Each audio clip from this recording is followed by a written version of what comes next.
they had about, this is what the operating room looked like. This is the smaller operating room. Actually, this is from 1914. We have an annual report that somebody kept from 1914, and it is rich. It lists all the diagnoses, all kinds of surgeries, plus this operating room picture of the sisters. Now, who were the doctors on the staff? Well, one I've mentioned already is Dr. James Newton Alexander. He was chief of surgery here in from 96 to 1906, when he left and started to practice in Roundup, Montana. His daughter-in-law is the one who gave me that picture, Evelyn Alexander. She works for one of the doctors down there near the hospital.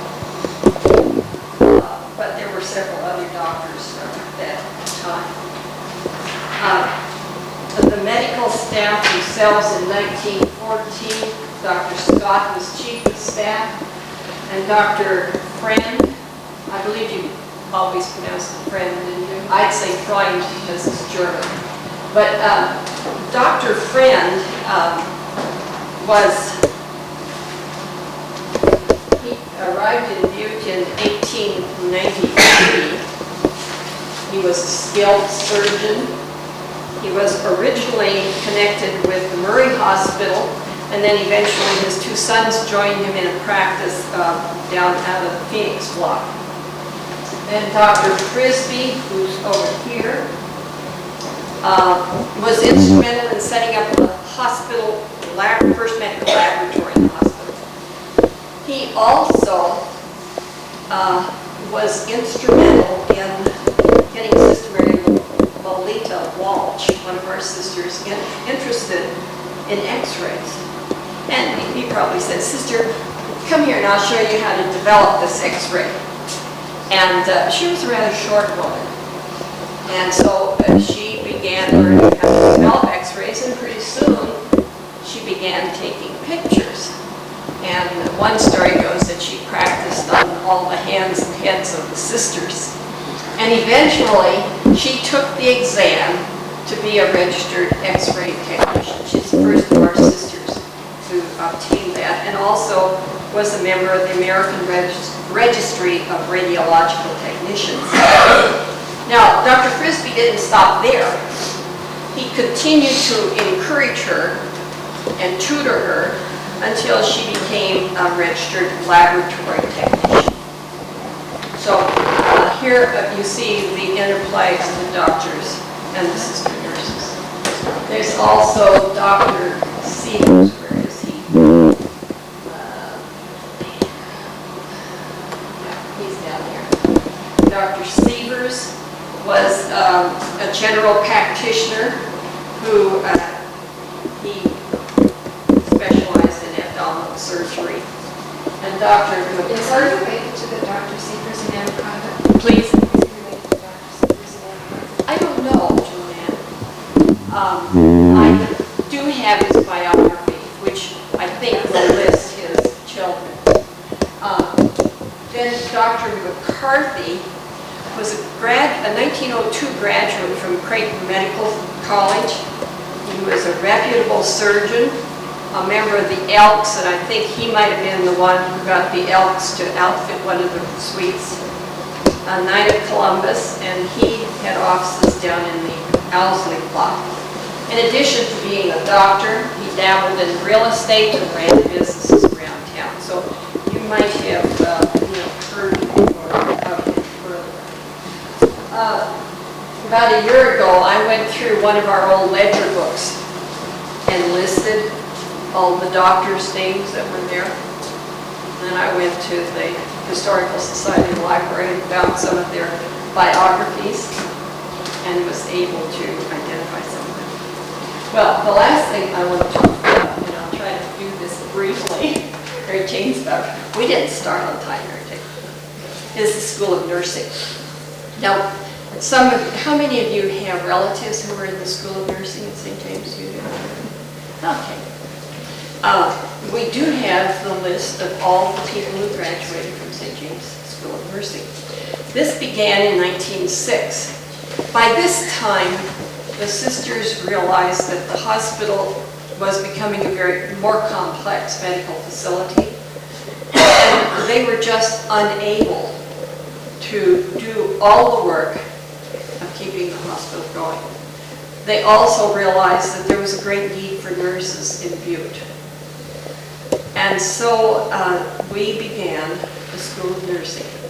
We already had a School of Nursing in Denver, and the sisters from here went to Denver to see how it was set up, and set this one up here. Sister Mary Rita Sullivan was first director. Sister John Marie was the director at one time. Later, she was the administrator of the hospital. What did the course of study include? Well, it took 3 years, and there were 2 lectures a week, and they were lectures in, I don't know how they did it, in medicine, anatomy, physiology, hygiene, bacteriology, surgery, obstetrics, dietetics, massage, and practical work in the laboratory. And then there was practical training, how you manage the helpless patient, make beds, give baths in bed, bandaging, making bandages, dressing wounds, preparing the patient in room for operation, nursing peculiar to certain diseases, care of mother and newborn, administration of medicines.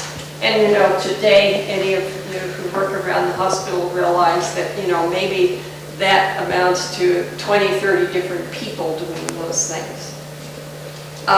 Their courses were conducted by hospital staff and surgeons, and we awarded diplomas.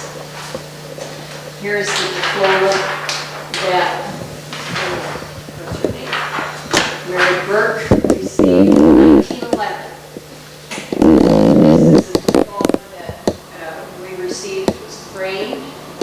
You'll see over here Mother Mary Olive. She was the Mother General of the community. Sister Felicitas was the administrator at the hospital, and Sister Domitilla was the head of the nursing school. Some of the doctors, Dr. Scott, Frisbee, looks like Seegers. Well, anyway, it's here again is the hospital photo. That was totally away nurse. Yes, others. I think the first, in the first year, some of our sisters took nurses training through the hospital too. But these that are listed here are all late. These were the graduates from 1909 through 1914. And you might notice some names that are, I'm not sure if Agnes, there's Agnes and Irene Harrington, Edna Wells. And each year, there's anything from 4 to 6, 8 graduates. There have been about 1,000 people graduated. This is the class of 1917. Let's see if I can get their names right. In the back row, we have Mary Agnes Purcell, Margaret Mullen, who became Margaret Mullen Hubert, and who was a nurse at the hospital, I think, for years. And we don't know who she is. And this is Bertha Thompson Streb, Margaret Carrier, and the instructor who was Maud Lally, and then Anne May Wadsworth. So that's a pretty priceless photograph. Okay, I think I'm long enough. I hope this much information helps you focus your understanding of St. James Hospital and nursing and healthcare in the late 19th century.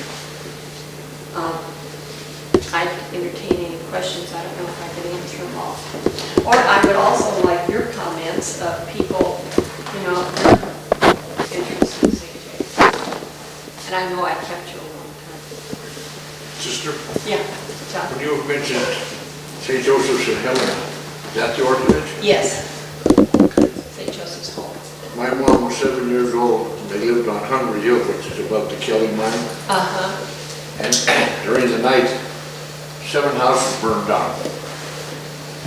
My mom and my Uncle John and my Aunt Marie, their mother had died before that. And my grandfather, he couldn't take care of him, so my mom went to the nursery, to the Home of the Good Shepherds in Helena, until my Aunt Marie was 16 years old, so they could come back to Butte.